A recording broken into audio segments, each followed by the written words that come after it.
This tutorial shows how to add snap nodes to your furniture items so that you can sell packs of components that your customers can use to build complex structures in their private regions. These are perfect for things like dungeon packs or space stations.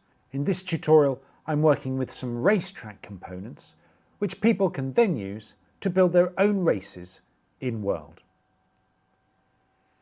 I've already set these items up as furniture items. I have a room furniture component attached, and I've put the mesh collider of the object into the collider field.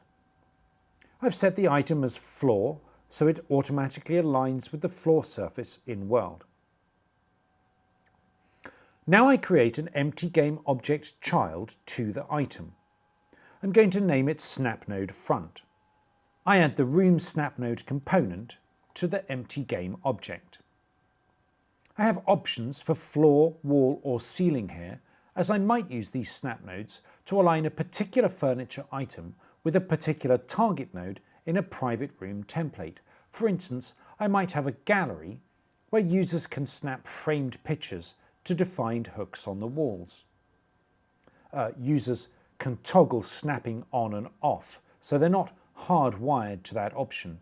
But in some private rooms with specific content packs built for them, contextualized snap nodes will make it easy for users to quickly lay out their options. But for this item, I'm not looking to snap to anything in the room itself. I'm snapping them just to other similar track parts. So I can set this to any. I set a radius, that is how far away the other item needs to be for the snap to take effect. It depends on the size of your object. A road section like this is quite big, so I'm going to set the radius to 2 meters. I can now see that radius represented as the visible node in the editor. I'm now going to move the object to the end of the road. As a childed object, it defaults to 0, 0, 0 on the parent. By holding down Alt as I drag the item, I can move it in 1 meter jumps. The tracks have been built to defined sizes, so it easily snaps to exactly the end of the track, which is important for roads as vehicles will be rolling over the sections and I don't want any gaps or raised edges. The blue arrow on the node points the direction I want the alignment to face, so I'm going to rotate this to face directly out. If I wanted this node to be available to put a wall against, I would have the blue arrow pointing up. You can put as many different types of nodes on your build components as you want, but for this track, I just need one at each end. So I highlight the one I have and press Ctrl D.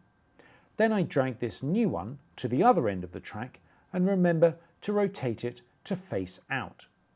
The nodes will snap together with the blue arrows facing each other. Here you can see I have a load more track parts, each with nodes attached. For forks, obviously, I have more than 2 nodes, one for each bit of road.